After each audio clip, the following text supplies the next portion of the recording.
All right, here we are.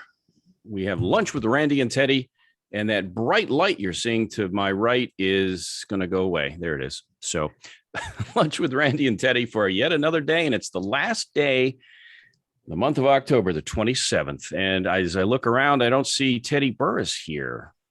So did he take the month off, Karen? That's the story he gave you when he asked you to fill in? Yes, he did. He said, and it was a secret where he was going that I shouldn't tell. Yeah, he's at a secret destination, sort of like Batman and in the Batcave where it's unknown. But Karen Sigmon-Smith joins us as our guest fill-in co-host, and you're with a legacy, right? And a former guest of ours here on the Lunch Show. So tell us just briefly what you're into over there at WellQ. Well, at WellQ, we're seeing a lot of people that want to get well and want to practice healthy lifestyles. We have a provider here that's certified in lifestyle medicine, and that's what we're all about. So trying to encourage people to stay outside and stay active, even though it's getting a little windy and cold. That it is.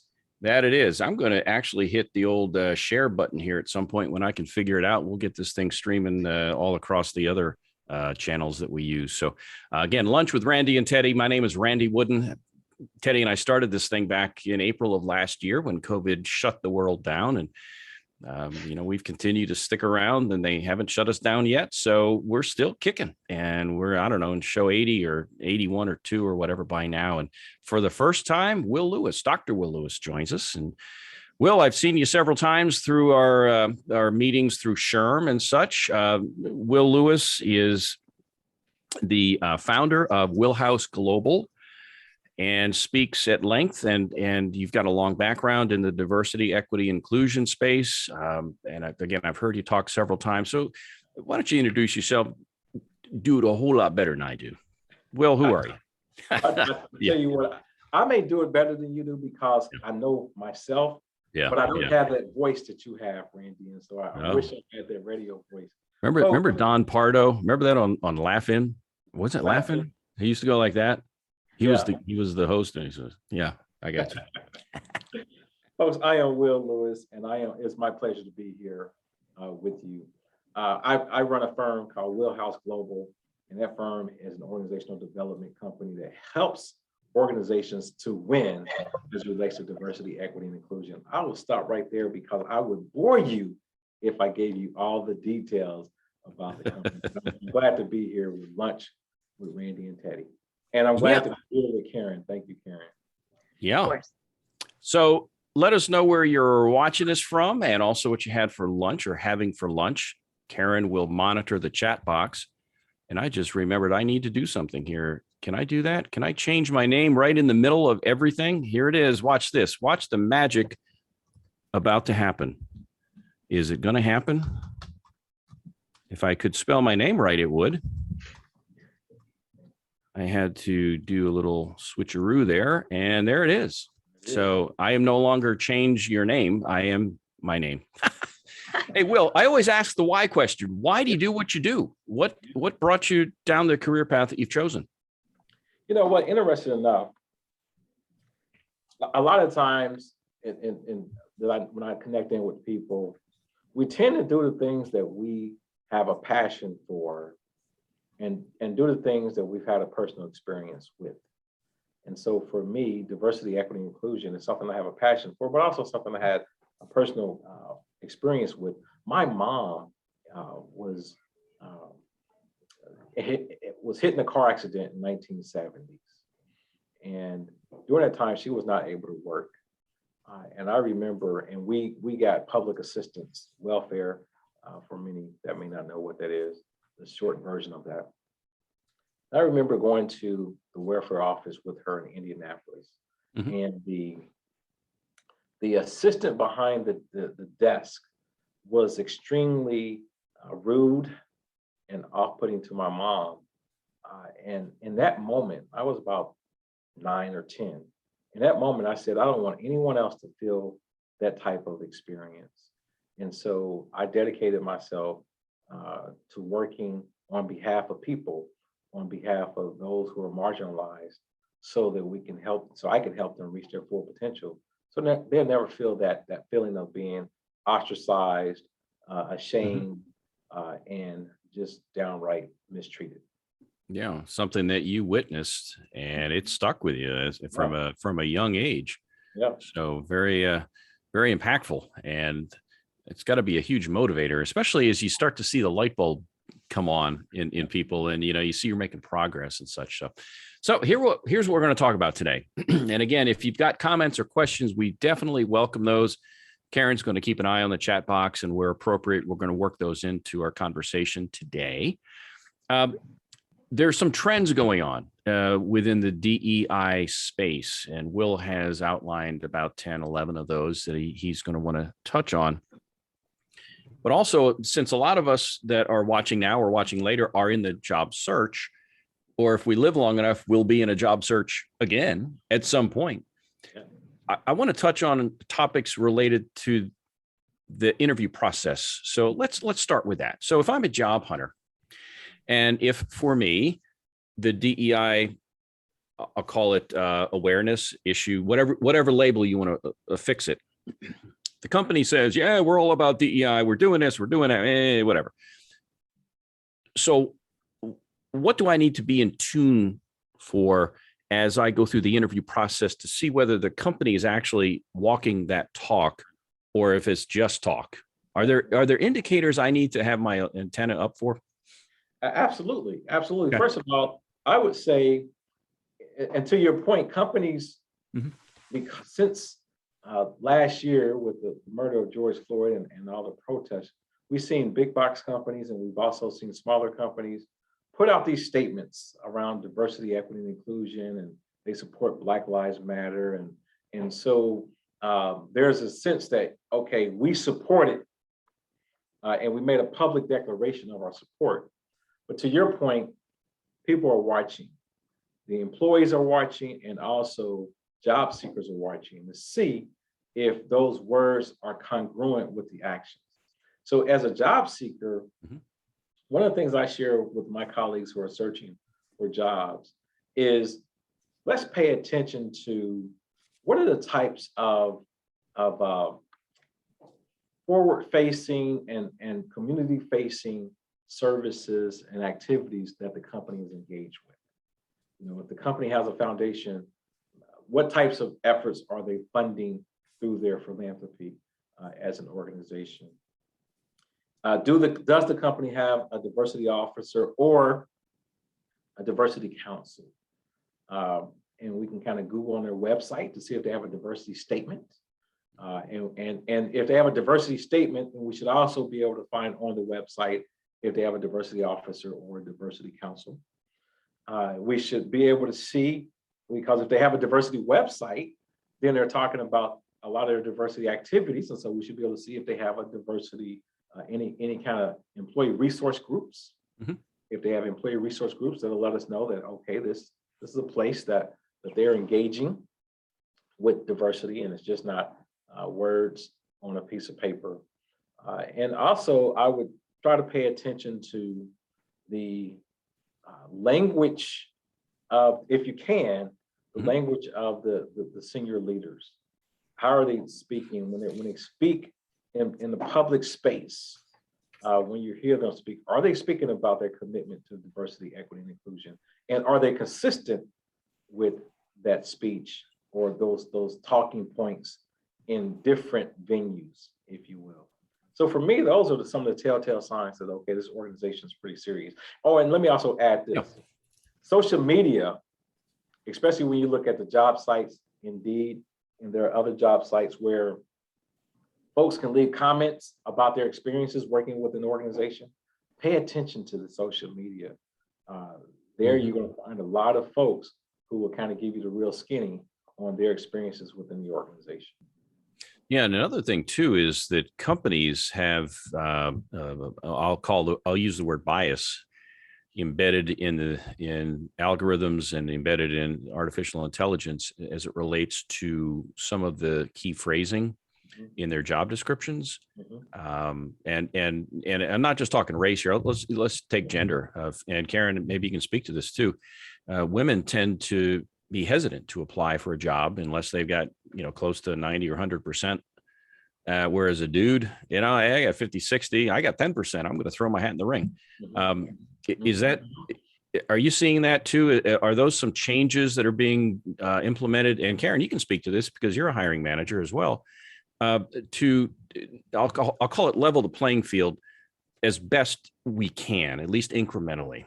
Are there steps being taken in the recruiting and onboarding process to help with that? Right, that's a good point, Randy, and not just gender and race, but other things that we have to take into account. A lot of people are hesitant if they feel like the verbiage in a job description is in any way not aligned with who they are. And I would also ask you, Will, do you feel like when job seekers are looking for businesses and companies that talk the talk, as you mentioned, how strongly do you feel like that needs to be aligned with their own personal desires and causes, if you will, and the things they like to support? Or is it simply more important that the company actually does what they say they do? No, I think that two things. Let me address and continue with the conversation around jobs, the position descriptions.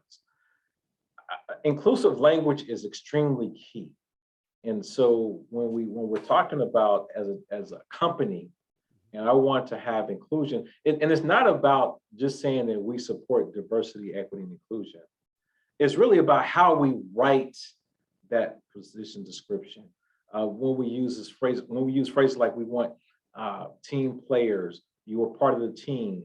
We're creating we want you to come in and bring your full self. We want you to be authentic. Those types of key words lets me know, okay, this company is forward facing, forward thinking, and that's a place I probably would like to go work for. As it relates to this notion of should I align with the company's stance on these issues? Absolutely. If I want to go work for my dream company, and my dream company has a priority around diversity, equity, and inclusion, and I can see that very clearly, but I do not share the same priority, there will not be a good fit. And I usually don't like that word fit in the workplace. I come from higher education and everything's about fit. But in this sense, you do have to make sure that as a job seeker, that you can get on board with what the organization is talking about, with their principles. And that's diversity, equity, inclusion, that's technology, that's whatever the case may be. But you want to make sure that your values align with the values of the organization. Otherwise, you will not have a good experience within the organization. And that won't be good for you. Yeah. And even though if you need a job and you need a job yesterday, maybe you take the job, but you have one eye out the door almost from the get-go. Just share a quick story that I used to be a headhunter, recruiter, executive search guy, right? Years and years ago. And we did a lot in manufacturing, plant managers, engineers. We didn't do the hourly shop floor guys, but the leadership folks. And one of the things I always like to do is get a tour of the facility. And it was, to me, interesting. And this isn't as much about race and diversity as much as it is, do you just simply walk the talk? Because all companies say, we're a team, we pull together, we're all together. Well, so if I go on a tour of the facility, and I've had this happen before. So I'm with the boss man. Boss man's walking down and he uses words like they, them, those people. That's one indicator. But the other one, this was crazy. I'm walking with this one guy, right? And I could tell this guy was a jerk. And so we're walking, and what was funny is the workers can see this guy coming. And normally, if I see Will, I'm going to turn and I'm going to face him. I'm going to wave to him, acknowledge him. He's going to do, and if he's a good leader or is really into it, he's going to know my name. I'm going to call him Will or boss, or I'm going to call him. There's an acknowledgement. In this case, everybody turned their back as though he didn't exist. And it was weird because people would mill around. They see us, and the next thing they blend into the woodwork. Wow. And I'm thinking, wow, this is a really nice place to work. I can tell. But if I'm a job hunter and they're giving me a tour of the facility, you bet I'm going to keep an eye out And I had another instance where I had a African-American female who was an accountant. And this was up in Ohio when I was doing the kind of work I do with Goodwill right now. And she interviewed great. Phone interview with a company down in Atlanta. And for her, and this is back in the 90s. All right. So I'll call it diversity before diversity was cool. All right. Let's call it kind of what it is. You know, we talk about it, but it really wasn't that big of a deal. And anyway, so they flew her down to Atlanta, Georgia. She was the only minority in the entire building. Yeah. In the entire building. Yeah. And despite, we're a team here, we're all of this, we're all of that. And she just said, the job would have been fine, but the culture, I just wasn't going to be a part of that. Yeah. And good for her. I see we have a question too. And it comes along the line. Karen, you want to take that one? Yeah, sure. Yeah.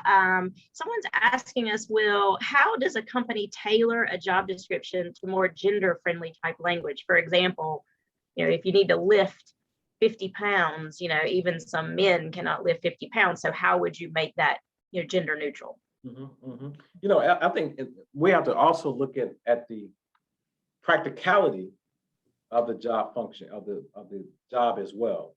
And so if the job says that you have to lift 50 pounds, irregardless of race or of gender, that's just the function of the job. I just have to, if I'm going to take the job, I got to know I got to lift 50 pounds if I'm a male or if I'm a female. So I'm not sure if you can make that gender neutral, if you will. But I think that, again, within the context of other phrasing within a job, you can create that phrasing to where it's more gender neutral, is more, hey, we are a team player.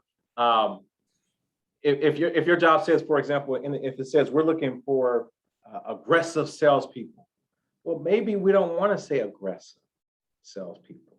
We want to say collaborative salespeople. Mm-hmm. We want to say independent thinking. So there are some words that will always in the past will kind of trigger, okay, that's more male dominated or that's male female dominated. So we have to be more neutral in our phrasing. Something else that came up in the same question was from Dean, talks about the imposter syndrome. Is there hesitancy to apply in jobs if there's imposter syndrome? And I say imposter syndrome is real. That's a real thing, right? But I tell folks who I work with, who I coach in terms of job, in trying to get a job in the DEI space, understand that you have value and you're bringing value to that workplace. And sometimes you have to bet on yourself when everybody else doesn't bet on you. So although you may feel like you don't have the chops to make it happen, I say go ahead and apply. And I give you a personal experience with the imposter syndrome, if you will. When I was at Virginia Tech for nearly 5 years, and I was the vice president for diversity and inclusion. And we had a new president that came in, and the new president decided to go in one direction with diversity, equity, and inclusion. And he said, Will, you're going to go in another direction, which won't be with us. So essentially, I was fired from my position. Yeah. And so I was on a job search, and I kid you not, I was on a job search I interviewed for no less than 20 jobs all across this country. And I was a finalist in most of those positions, mm-hmm. and could not get in. And I asked myself the question, am I an imposter? Was my getting hired at Virginia Tech a fluke? Because I can't get in anywhere else. Well, y'all, let me tell you something. That did creep up. I did think about it. Sure. No, I am no imposter. All the skills, everything that I did at Virginia Tech and did at Bridgewater State and did at Indiana University, I am now doing for myself and helping more than just one college and university, but helping all types of institutions. So believe in yourself and keep applying as you go forward. Yeah, in some ways, it's a bit like in the sales process when they go with another vendor or whatever. It's easier said than done, but it's typically not necessarily personal. Mm-hmm. although it's really hard to get around that. Yeah.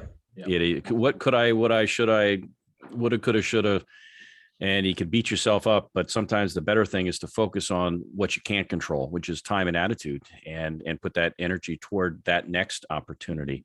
And you know what? They blew it. They didn't get you, but that happens. They're lost. Yeah.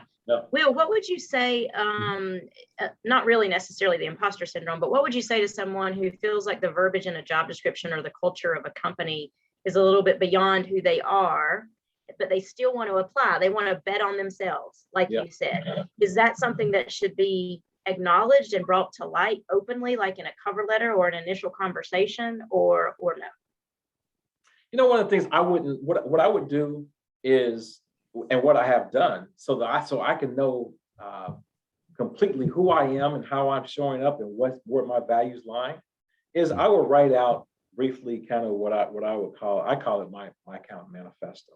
And that's my goals, my value set related to this particular industry or this particular job.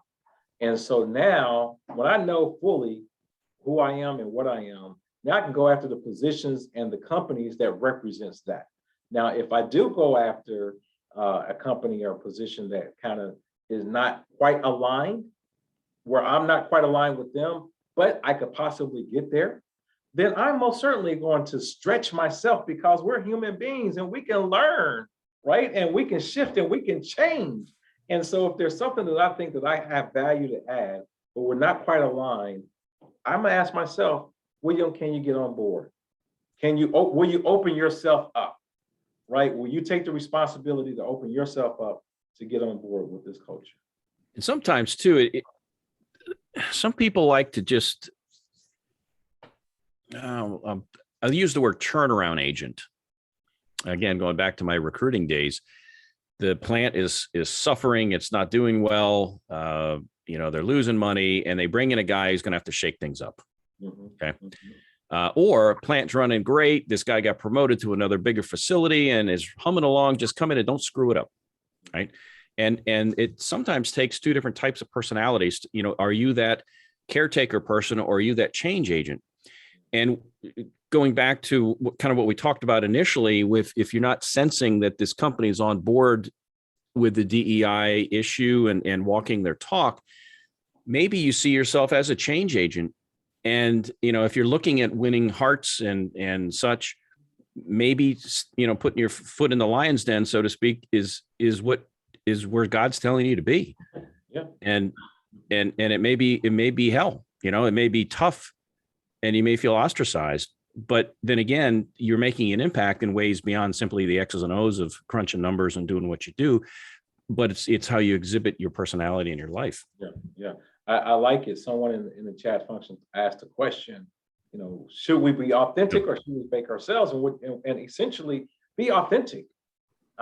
When you're going for that job, and this gets back, Karen, to your question in terms of do we put this up front and center if there's not alignment? I would not put in my cover letter or resume that I'm not aligned with you as a company, but I'm going to be authentic to say, hey, to your point, Randy, here are my core values: diversity, equity, inclusion, well-being of other people, whatever my core values are. So I'm going to tell you that up front. And once I tell you my core values up front, then there's a decision that needs to be made from the hiring manager or the hiring committee. Say, okay, this person is somebody we want to talk to because they have core values that align with us, or we're going to pass on them because their core values do not align with us. So you put your core values up front. Now people know kind of exactly what they're getting when you sit down and talk with them. Good point. Yeah, Karen? Will, can you also address Dean's question about, would you use your diversity as a selling point? Good question. I try to use the entire, and again, and let me Dean, let me be very transparent.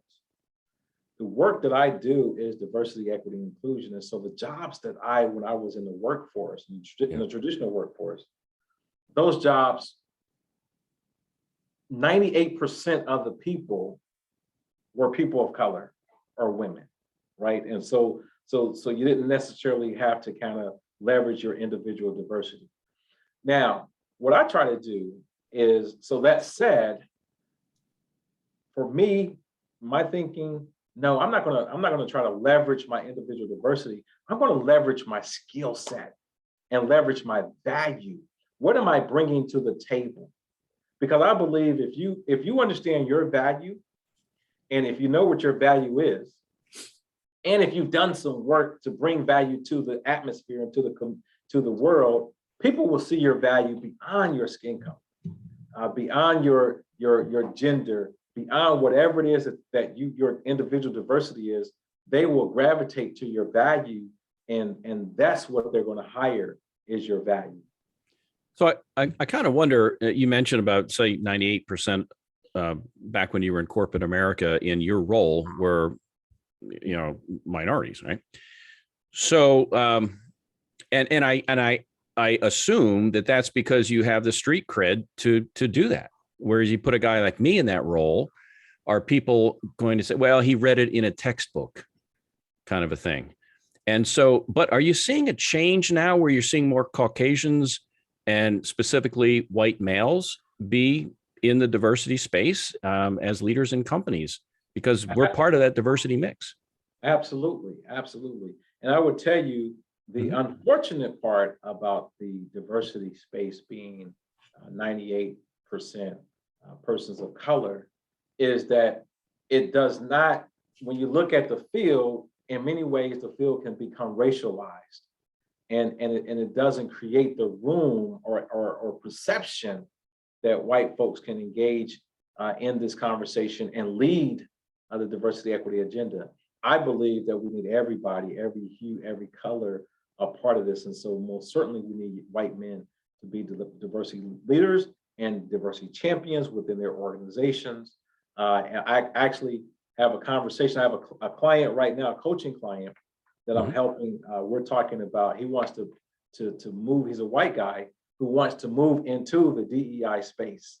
And so we're talking about how does he do that? And he wants to speak directly to white men. And so we're leveraging that conversation. Then I have another conversation with another one of my white colleagues who actually has written a book soon to be released that's talking about white men engaging in the DEI anti-racism space.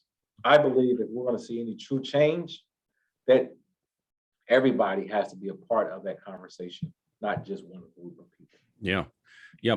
Well, we're talking with Dr. Will Lewis. We're talking about diversity, equity, inclusion. Will, known you for some time. Teddy said to say hello. He's known you for years. So Teddy is secluded. Teddy is secluded far away, having way too much fun, I'm sure, but he'll be back next week. Karen Sigmon-Smith with the Legacy's WellQ is filling in and monitoring the chat box. So if you have a comment or question, and speaking of that, Karen, looks like we have a new question that popped in. Yes, thank you so much for your interaction with us, Dean. Will, Dean is asking, it's hard to change culture. So how do you convince higher management and the executive team that diversity is important if they're not quite there? Yeah, Dean, that is an awesome question. And you're absolutely right. Culture change is perhaps one of the hardest things to do. What we usually do is we usually would throw training at the issue. Let's train. But we don't change or shift our culture. I was just on a call 2 hours ago with a client in Indiana, and this is a hospital organization. And the CEO of the hospital, a white man, was talking about the importance of the training process that we're about to go through, that I'm going to take them through. And he said, I understand this. And he named some things I was surprised to hear him name. He named this whole notion around white privilege. And he said that, as a white male, I have some privileges and some advantages. I come to understand that. Leadership is key. And I gave him kudos. I said, thank you for being authentic and transparent, because everybody in your organization needs to hear that. So if we're going to change culture change starts with leadership, buying in and having a personal experience. And then the leadership helps others within the organization to do the same thing. But it has to start at the top if we're going to have culture change that's going to sustain over the long haul. Yeah, and training the leaders, getting them exposure to new ideas. And let's face it, in a lot of cases, comes down to dollars, X's and O's. And if you can make the case that diversity will help our business profit and prosper, then maybe you get more attention than, hey, it's the right thing to do, and we're going to be on the leading edge of this. But yeah, well, what's it going to mean for our bottom line? Absolutely. Do you find that you get pushback with how do we quantify the dollars and cents issue when you're doing your coaching and or trying to sell your coaching to a company? Yeah. More to the point. Absolutely. Well, I'll tell you what. Yeah. Karen introduced me to an article today, to something of breaking news, and I think you did too. So when we're talking about dollars and cents, when we're talking about diversity and what it's going to cost our company, there's a company, and it's public knowledge, so I will name it.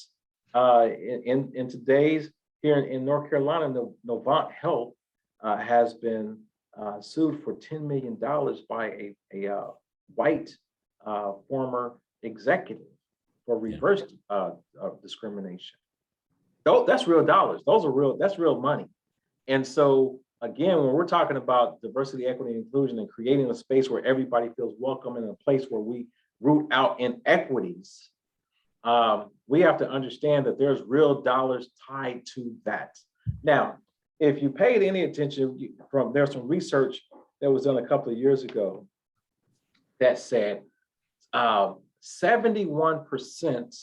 of the workforce is unhappy and unproductive. 71% of the workforce, United States workforce, is unhappy and unproductive. That means 29% of people are happy. 29% of the workforce are happy and productive. But let's look at the real dollars and cents that comes with 71%, 79%, or 71% of our workforce being unhappy and unproductive.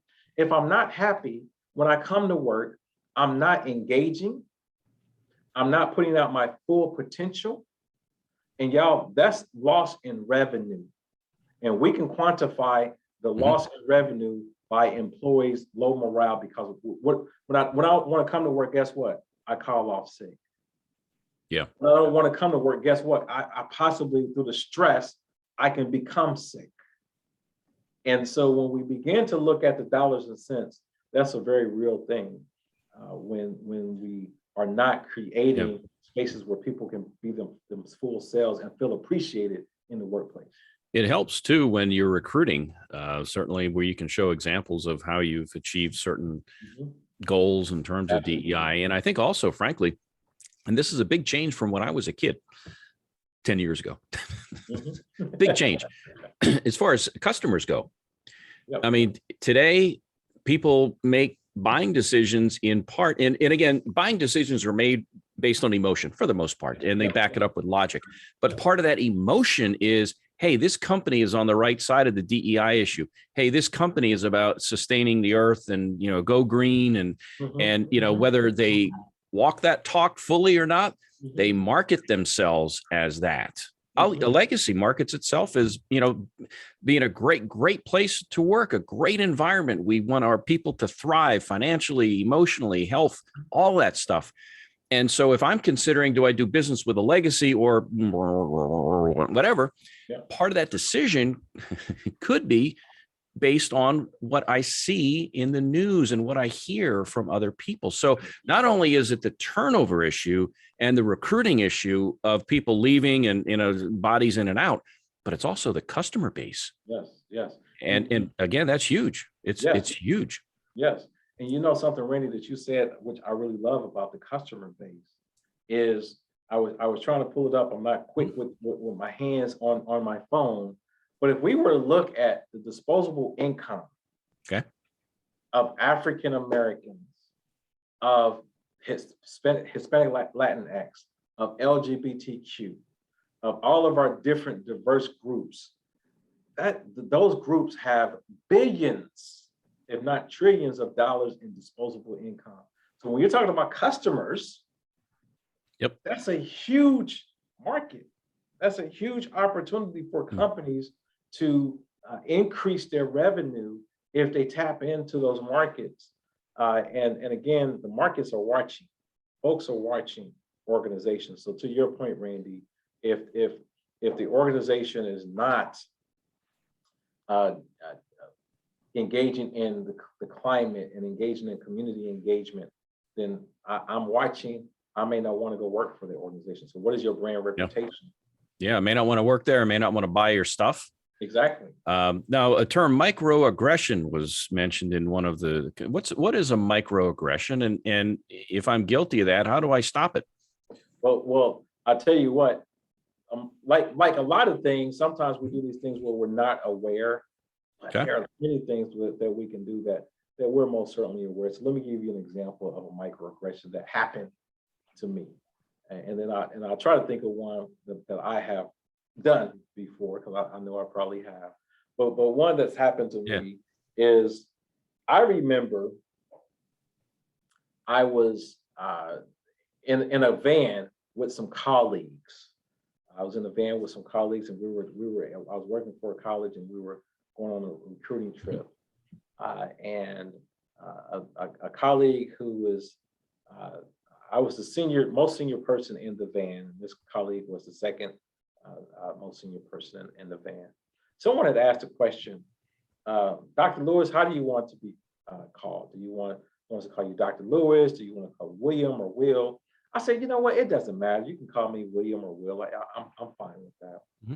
The second most senior person in the van said, well, I'm not going to call you. I'm just going to call you Will, because you're just not old enough for me to call you William.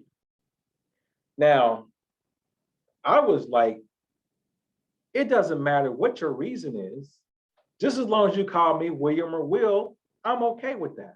But what that person did, that was a very passive aggressive and microaggression that person displayed towards me. And so it was something that was a slight, I think the young people now call it shade. So that person threw some shade at me, if you will. I've heard that term because I'm hip to all the new stuff out there. You know, as an old guy, but I've heard that. Yeah. So they threw some shade, and the shade was based around age, right? And there were some other dynamics that was happening with me and this person. So I'm sure there was some other stuff in there. But that's what a microaggression is. It's something where people are being aggressive to you, not full out aggressive in your face hostility, but it's those small micro things, those small things that happen. Yeah, I'm going to play off a comment that Dean had made, but it was something we had at Goodwill a month ago or so with the Hispanic month. And we had some films, and how people judge other people based on how Caucasian looking they are and where they rank within the Latino community based on the tone of their skin. And, it's almost like a hierarchy. And we had a bunch of people, but it was an internal Goodwill thing, right? So most of the folks there are Goodwill employees. And to Dean's point, Dean, his last name is, I guess I can say it, right? Chen, right? Okay. So I'm going to make an assumption based on that he's got some Asian whatever. And for him, he said they would say, you speak English really well. Mm-hmm. And we had some people at Goodwill mention that who are African-American, like, you speak really well. Yeah. And the guy made a point to say, that's an insult. Mm-hmm. And even though it was meant as a compliment, mm-hmm. and I think that's one of the things, I think as a culture, we're too quick to just get in somebody's face and assume certain agenda behind it. Those were probably, I'll use the word ignorant, but unintentional microaggressions when actually they were trying to be helpful, I think. Yeah. Do you find you find that you have a shorter fuse these days in the workplace in general because everybody wants to be offended? But you know what? Interesting enough, play the victim. Yeah. I think cancel culture. I'm sorry, Karen, go ahead. It looked like you were going to say something. I'm going to be quiet. No. I was just going to ask you from your Yeah. experience, with the microaggression and other issues that we see in diversity and inclusion, race is probably the one that's race and gender are very evident. It's evident not to offend somebody or try not to because you can see that. How are you seeing companies deal with things, more along the lines of, for example, culture, religion, sexual orientation, gender identification? It's all that is growing. How are we dealing with that? Yeah, absolutely. And we're challenging. It's still challenging for us as a workplace. The gender identification of pronouns, something that just exploded over the last couple of years, right? New language, new way to use language, new way to identify people. People are saying, hey, I'm taking agency over my identity, and this is how I want to be identified. Those folks who are not able to wrap their minds around this, there's a challenge for that. And so we're seeing the microaggressions. Well, I'm not going to call you, if your pronoun is they, I'm not calling you they. I'm going to call you, if you look to me to be, if you're a gender, for me, if your gender identity is man, I'm going to say he and him. The moment that I say I'm not going to call you they, that's a microaggression. That's and it's conscious. That's not something that's unconscious. That's very conscious. I'm making a conscious decision. As it relates to, it's one of the things that we don't talk about in the workplace, and I'm sure there are a lot of job seekers who fit in this category, is we don't talk about people with disabilities, physical disabilities and cognitive disabilities. Yeah. And one, how are we creating an environment and a workplace that supports, appreciates, and engage people with disabilities? And then what are some of the microaggressions that may come to be a part of that, or some of our unconscious bias that are associated with people with disabilities? So yes, the workplace is a very, very dynamic place because individuals are very dynamic and individuals make up the workplace. And so what we have to do as leaders in the workplace is we have to create a sense and a culture where we can appreciate and engage that dynamic aspect of individuals. Because I'm going to bring myself to the work. Can't leave. I made an example yesterday. I gave an example. When I walk into my office, I do not walk into my office. I do not leave parts of who I am at the door, and then other parts of who I am enter the office and the workplace. When I come into the workplace, I come into the workplace fully, authentically, Dr. William Tyrone Lewis. So all of that comes into the workplace. And so if you want me to bring my best self, and if you want the best out of me, then create the space to where I can feel comfortable and the environment for me to give you my best. Yeah. And frankly, companies are having a hard time attracting talent and looking at, you mentioned the diversity component dealing with cognitive or physical limitations. Again, if you can still get the work done, but maybe you've got to have a chair or you have to have reasonable accommodations, that's a talent pool that may be untapped right now, or at least not sufficiently tapped. Hey, I want to touch on a few things. You had mentioned in your talking points that there's about a 10, 11 trends that you're seeing out there. We've touched on several of them without really naming the list. So I'm going to rattle them off here kind of quick. I know we've only got about 15 minutes left, but we're going to save the last 5 minutes or so for a quick summary and maybe a quick story or so on our end. But one is race matters in the workplace. I think we've covered that one. Yep. A second one is brave conversations in the workplace. What's a brave conversation? So a brave conversation is connected to race matters in the workplace. So if race matters, what things we got to do is we got to have a conversation about race. And oftentimes we kind of run away from those conversations. But George Floyd and the protest last year has brought all this stuff front and center into the workplace. And so we need to run into them. We need to run towards them and have these brave conversations about race, diversity, and equity in the workplace so that we can all be on the same page with each other and help and also engage in each other's humanity. I really believe that beyond individual diversity, the thing that holds us together is our humanity. Mhm. Just be and be a good person. Absolutely. That's my dad always used to say. It doesn't cost anything to be nice to somebody. Not at all. So there's that. Third one we've kind of touched on a little bit. Leaders are looking for more than one-off diversity training. Yeah. It's got to become a culture, I think, and that was the point you were making earlier. It's not, and we've all sat through the death by PowerPoint, and like, I'm missing out on all this work I got to get done, and what is this Lewis guy going to get done? And shut up so I can get back to work. Absolutely. It's got to be more than that. And are you seeing that really is in taking hold now, where companies again are really investing the time and the energy to really work this thing, or is it a one and done in a lot of cases? I still want to say it's a one and done in a lot of cases, because when you look at it, and again, part of it is they're just maybe not understanding the full impact and full potential. But another part of it is it is expensive, especially if you hire an outside consultant to continue on with a long-term project. So we have a couple of long-term projects where we're building capacity, but these projects are every 2 weeks for 3 to 4 hours over a 6-month period. That's deep. That's a deep dive. And so you have to have a commitment to go into that space. You have to have the commitment and the budget, right? But at the same time, if you don't have the budget, you can have the commitment, and you can still have substantive training and capacity building opportunities for your folks that may not take over 6 months to get them into. I'm with you. Another one is the need to hire for inclusive mindset. That's a conscious decision, I gather, then on the part of the employer as they look for culture fit, right? Absolutely. Yeah. And that inclusive mindset, either you're going to do two things as a leader.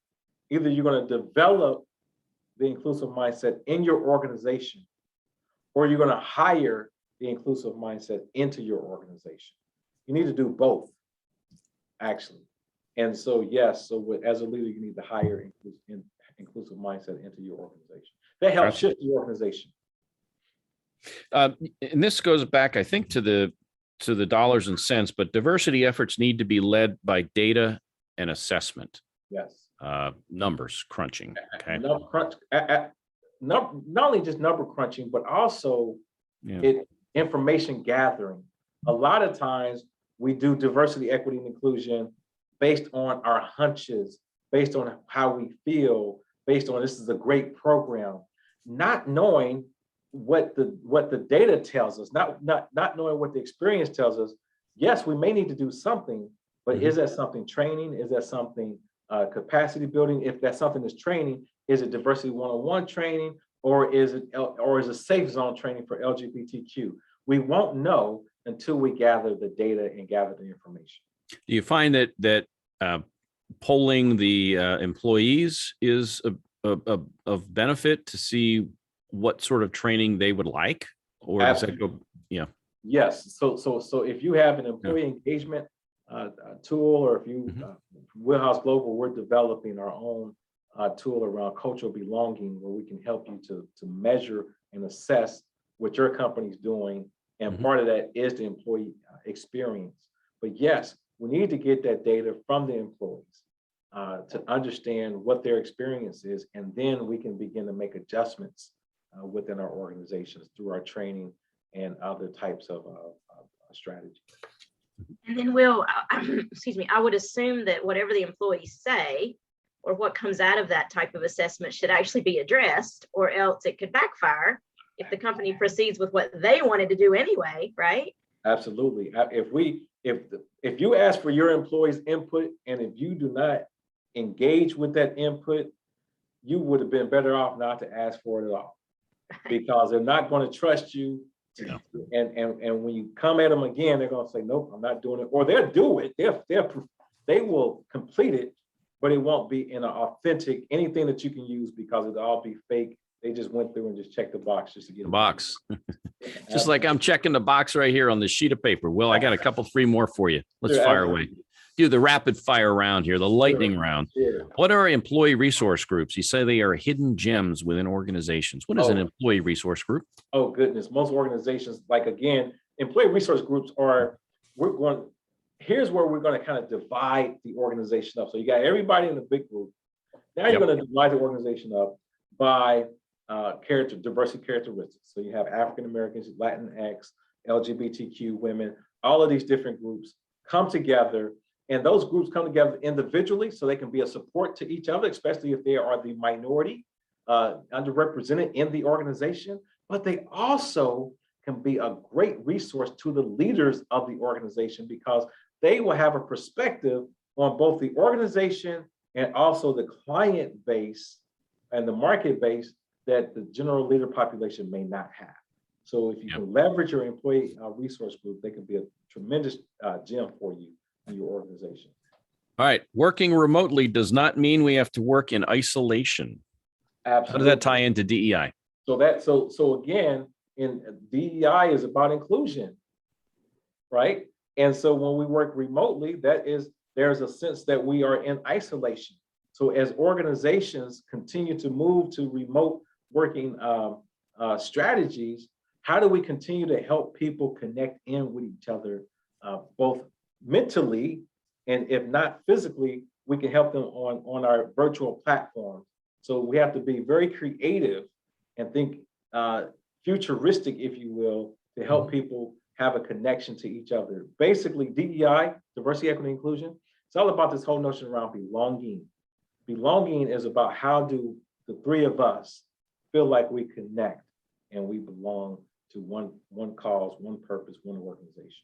I saw an article recently, and I want to say it was Morgan Stanley did a survey about the remote work and breaking it down based on just different demographics about, do women want to stay home more so than men, whites versus blacks versus, all of the breakdown demographically stuff, speaking wise, and more minority, I don't know if it was black men, black women, or black in general, were more interested in, by about 6-7 percentage points, in staying home versus coming into work because of the microaggressions and some of the stuff that they're facing in the workplace. And for them, they feel more comfortable being apart from that and being at home. So I don't know whether that's anything you'd read or not, or if that has merit, or maybe the numbers were just skewed just to make the story more, newsworthy. I don't know.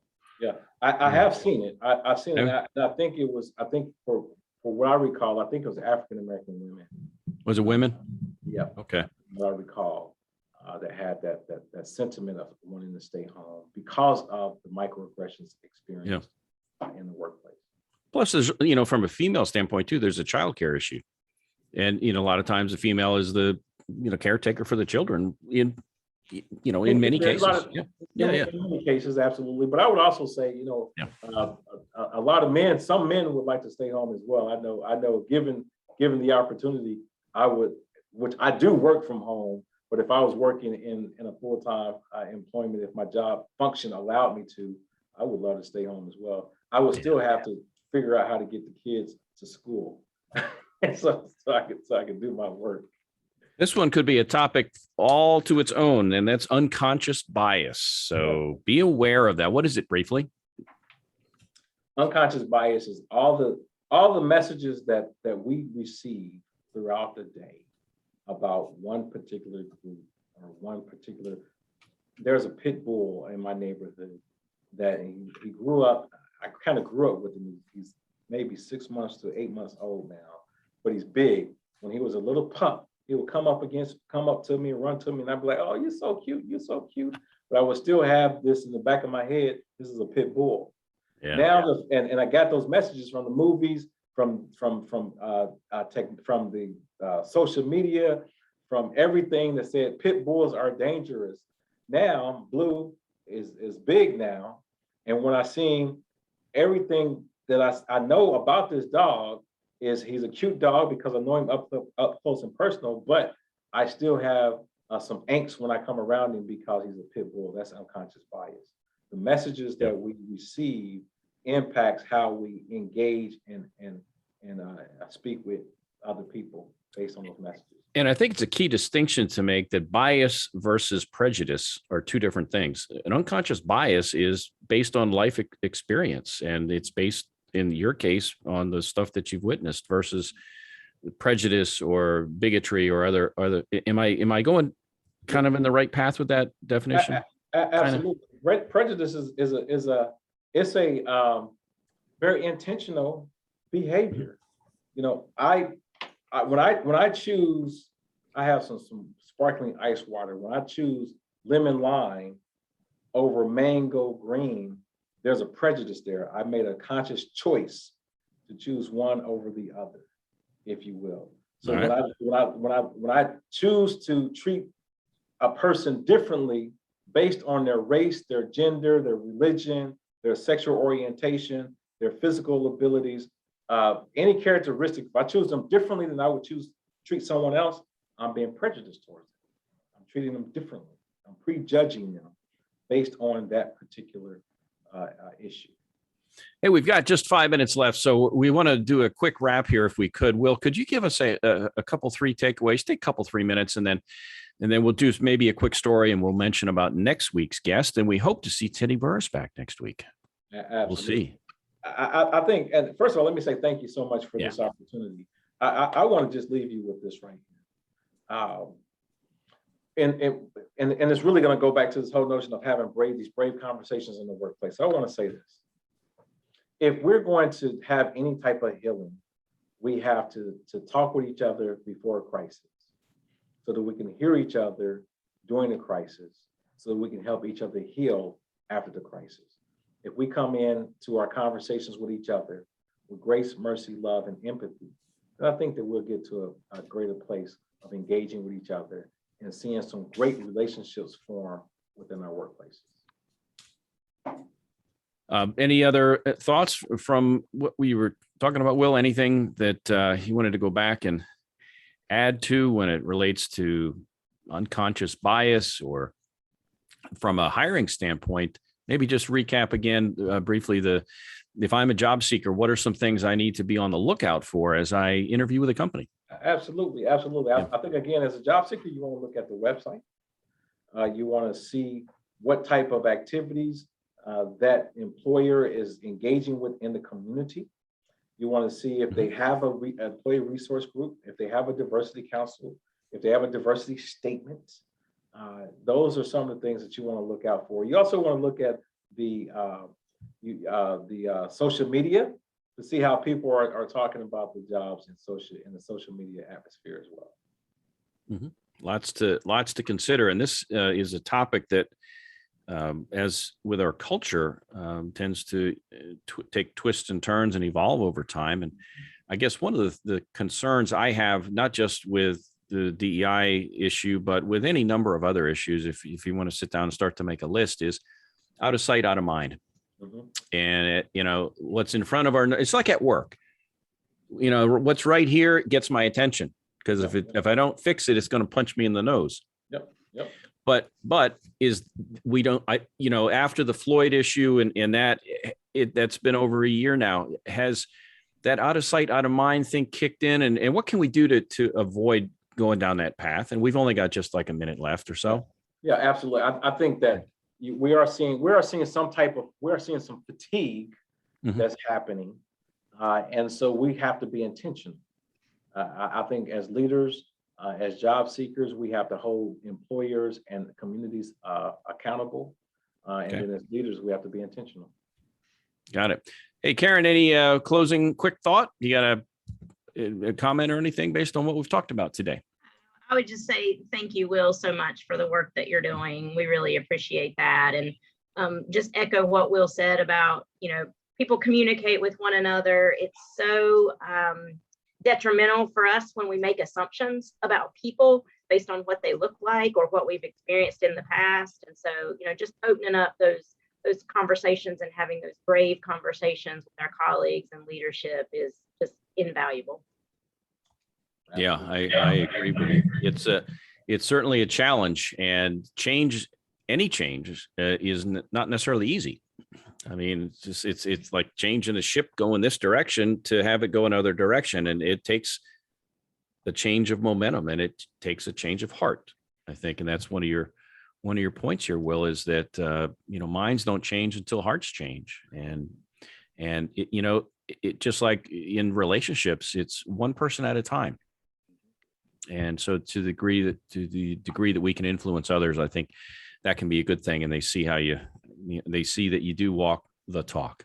We've got just a moment left. Again, thanks to Dr. Will Lewis of WillHouse Global for great insight on the DEI topic and kind of where it's headed and where it's been. We also had Karen Sigmon-Smith, WellQ with a legacy, and filling in for Teddy Burriss, my good friend who is out and about. He'll be back next week when we bring to the show Sam Wong.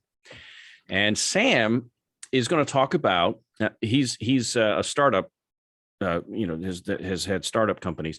We're talking about the risk reward for you as a job seeker in taking a job offer with a startup. What are some things you need to be aware of? Because let's face it, it could be a high risk, high reward. And so go in with your eyes open. So we'll have Sam Wong. He'll be on next week. We hope you join us. That'll be the first show. Let me look at my calendar because I'm old. I have a wall calendar, Will. I don't know if you knew that, right? I've got two of them, one in the kitchen, one here. But that'll be on November 3rd, a day after Election Day. So get out and vote on Tuesday. And then make sure you join Sam Wong, Teddy, and me, 11:55 a.m. Eastern time on the 3rd.